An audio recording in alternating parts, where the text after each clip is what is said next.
माओवादीका अध्यक्ष प्रचण्डले देश नै प्रचण्डमय माओवादीमय भएको बताउनु भएको छ। बाँकेमा जनसभालाई सम्बोधन गर्दै उहाँले देशव्यापी रूपमा जनताले चाहिँ माओवादीलाई माया गरेको र माओवादीप्रति आकर्षण बढेको, त्यो कारणले गर्दा देश नै प्रचण्डमय माओवादीमय भएको र यो माया चाहिँ आफूहरूले थाम्न सक्ने हो कि नसक्ने हो चिन्ता भएको पनि बताउनु भएको छ।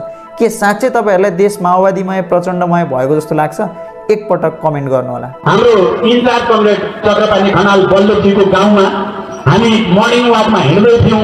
जनताको उत्साह, कार्यकर्ताको उत्साह माओवादीमय भएको देखेँ मैले। सबैतिर माओवादीमय भएको छ। मलाई अलिअलि डर लाग्छ कहिलेकाहीँ त्यो प्रचण्डमय जस्तो भइरहेको अहिले देशैभरि।